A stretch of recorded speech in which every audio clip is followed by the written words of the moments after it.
जय हिंद दोस्तों। आप सभी दोस्तों का मेरे YouTube चैनल पर हार्दिक स्वागत है। उम्मीद करता हूं आप सभी लोग बहुत ही अच्छे से होंगे। आज का विषय है चुनाव आयोग और मकान नंबर 00। जी हाँ, इस चुनाव आयोग ने देश की सीमाओं को खतरे में डाल दिया है।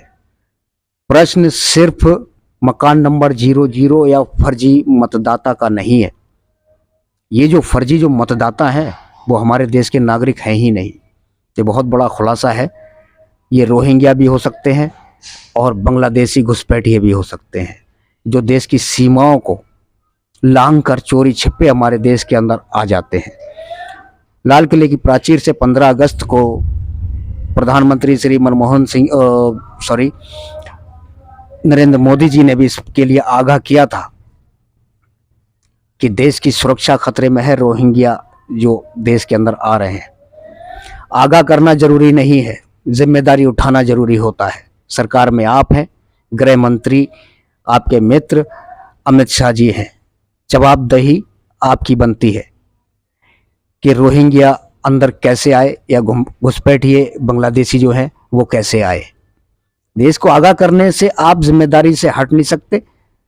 आप जिम्मेदारी ये बोल के ये सोच रहे हैं कि जनता आपसे सवाल नहीं करेगी कि हमने आपको पहले आगाह किया था, देश के नागरिकों को आगाह किया था कि अंदर देश के अंदर जो है रोहिंग्या घुसपैठिए और बांग्लादेशी हैं।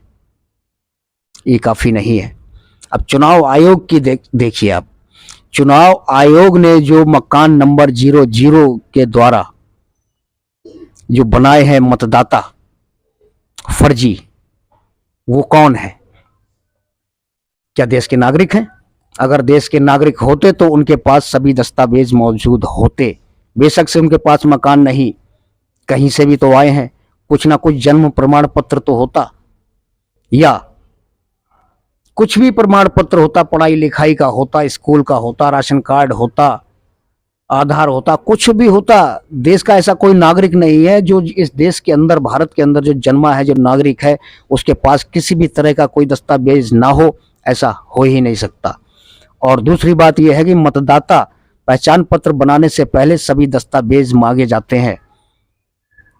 क्या चुनाव प्रक्रिया में मतदाता पहचान पत्र बनाने में क्या ये चूक हुई या जानबूझकर ये सब ऐसा किया गया? क्योंकि मकान नंबर 00 बहुत ही खतरनाक तरीके से ये मतदाता जो है बढ़ाए गए हैं। रोहिंग्या हो सकते हैं, घुसपैठिए हो सकते हैं, बांग्लादेशी, क्योंकि इनके पास कोई प्रमाण पत्र नहीं है। मैं जानना चाहता हूं चुनाव आयोग से कि ये किस प्रक्रिया के तहत कौन से कागजात लिए, पहचान पत्र बनाने की जो प्रक्रिया है, जो नियम है, वो क्या है? चुनाव आयोग को इस पर जवाब देना चाहिए, क्योंकि चुनाव आयोग बिना किसी कागजात के पहचान पत्र बनाता ही नहीं था। अब कैसे हो गया? अगर किसी का मकान नंबर 00 है, मान लीजिए थोड़ी देर के लिए अगर पहचान पत्र बन गया, वो मतदाता भी हो गया, तो किस बूथ में आप उस मतदाता को भेजेंगे? किस बूथ के अंदर? क्योंकि बूथ तभी एड्रेस होता है, तभी बूथ में ये सुनिश्चित किया जाता है कि मतदाता फला एरिया का है, फला इलाके का है, फला क्षेत्र का है और फला फला पोलिंग बूथ में इसका नाम दर्ज है।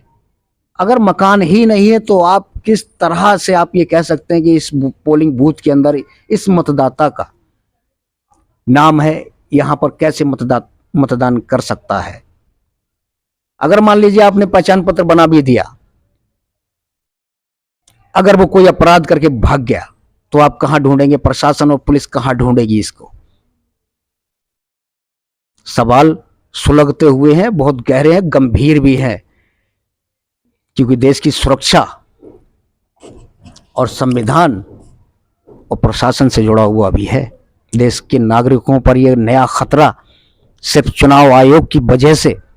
चुनाव आयोग ने देश को तो खतरे में डाला ही है, सीमाओं को खतरे में डाला ही है, देश के नागरिकों को भी खतरे में डाल दिया है। जैसा कि मोदी जी ने कहा था कि हमारे युवाओं का रोजगार, रोजी रोटी खा जाते हैं ये रोहिंग्या और घुसपैठिए, और बलात्कार में भी, चोरी डकैती में भी शामिल है। अब बताइए कि ये इनको ढूंढेंगे कहाँ? मकान नंबर तो है नहीं, इनका ठिकाना है नहीं, कहाँ ढूंढेंगे? अगर कोई अपराध, गंभीर अपराध हो गया, कोई आतंकवादी ही हो गया, आतंकवादी घटना करके अगर कहीं गायब हो जाए तो आप कहाँ ढूंढेंगे? किस पते पर ढूंढेंगे? क्या आपने इनका कोई प्रमाण लिया था पहचान पत्र बनाने से पहले, मतदाता सूची में शामिल करने से पहले? नहीं, कोई नियम नहीं। सारे नियम, कायदे, कानून में माचिस की तीली लगा के स्वाहा कर दिए गए। किस लिए? सिर्फ सत्ता पक्ष को मतदान के द्वारा सत्ता तक लाने के लिए। ये गंभीर आरोप मैं लगा रहा हूं और देश की जनता भी लगा रही है। इसका चुनाव आयोग को स्पष्ट जवाब देना चाहिए। ये मेरा अधिकार है, मैं आपसे सवाल कर रहा हूं। देश की जनता भी आपसे सवाल करेगी कि उनका जीवन, उनका देश, उनकी सीमाएं खतरे में क्यों डाला गया सिर्फ एक मतदान की वजह से। कोई भी अपराधी होगा जिसका कोई मकान नहीं, कोई अता पता नहीं, वो अगर कोई अपराध करके भाग जाए तो कहां ढूंढोगे, कहां पकड़ोगे? मोदी जी ने तो कह दिया, इतिश्री हो गई, उनकी जिम्मेदारी पूरी हो गई कि रोहिंग्या देश के लिए खतरा है। जिम्मेदारी इतनी ही थी क्या? मुझे ऐसा लगता है कि अगर इसकी जांच होगी इस विषय पर, मकान नंबर 00 पर, तो मोदी जी तो कह देंगे भाई हमने तो पहले आगाह किया था इस बारे में, लाल किले की प्राचीर से 15 अगस्त के भाषण के अंदर, कि रोहिंग्या खतरा है, घुसपैठिए खतरा है। तो इस आरोप का, ये तो बच के निकल गए बीजेपी वाले, इस आरोप का ठीकरा कहां फोड़ेंगे? चुनाव आयोग पर, क्योंकि चुनाव आयोग की देख रेख में ये सब हुआ। वो तो बच के निकल जाएंगे, देश को बोल देंगे कि भाई हमने पहले आगाह किया था। अब ये जिम्मेदारी चुनाव आयोग की है। चुनाव आयोग से सवाल करिए कि मकान नंबर 00 कैसे हो गया। इन घुसपैठियों के अगर है, जांच की जाए, अगर ये घुसपैठियों के पहचान पत्र हैं, मतदाता उनका, क्योंकि कुछ पहचान पत्र ऐसे हैं जो हिंदू नाम से हैं, कुछ नहीं, ज्यादातर 90% हिंदू नाम से है। ठीक है, अगर रोहिंग्या है, उन्होंने हिंदू नाम से पहचान पत्र बना लिया है तो गंभीर मसला है, क्योंकि आप तो रोहिंग्या मुस्लिम को ढूंढेंगे प्रशासन और पुलिस, और जिसका नाम हिंदू है उन्हें, उनसे कोई पूछताछ नहीं होगी, पकड़ में आया ही नहीं सकता वो व्यक्ति, कहीं पर भी नहीं आएगा, क्योंकि उसका कोई ठिकाना नहीं है। ये बहुत गंभीर सवाल है। मोदी जी तो बच के निकलने की कोशिश में है कि मैंने पहले आगाह कर दिया था, अब जिम्मेदारी चुनाव आयोग की है। चुनाव आयोग क्या करेगा अब वो जाने, वो कैसे जवाब देगा जनता को। सवाल बहुत हैं। एक मकान के अंदर 100 मतदाता निकल रहे हैं और एक ही व्यक्ति के 40 बच्चे, और वो व्यक्ति जो बाप है वो 50 साल का है और उनके बेटे जो हैं 70 साल के हैं। ऐसे ऐसे हैं पहचान पत्रों के अंदर। ये गड़बड़ियां, ये संशोधन पहले जांच नहीं हुई चुनाव आयोग की तरफ से। पहले मतदान हो जाने दीजिए, सरकार बनने दीजिए, उसके बाद विवाद होगा, देखा जाएगा, है ना। देश को बहुत बड़ा गुमराह किया गया है।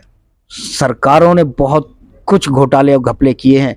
एक बात मान के चलिए, अगर सत्ता परिवर्तन होता है तो वो सभी अधिकारी जो सरकार के पक्ष में फिलहाल काम कर रहे हैं, सरकार के दबाव में काम कर रहे हैं, उनसे उनकी जांच की जाएगी और वो बच नहीं सकते। ये राहुल गांधी जी का बयान है। उन्होंने कहा था सत्ता परिवर्तन होने दीजिए, सब कुछ होगा। उनको जेल में डाला जाएगा, सजा भी होगी, और हो सकता है कुछ लोग देश को छोड़ के भाग भी जाएं। ऐसा भी हो सकता है, कोई बड़ी बात नहीं है।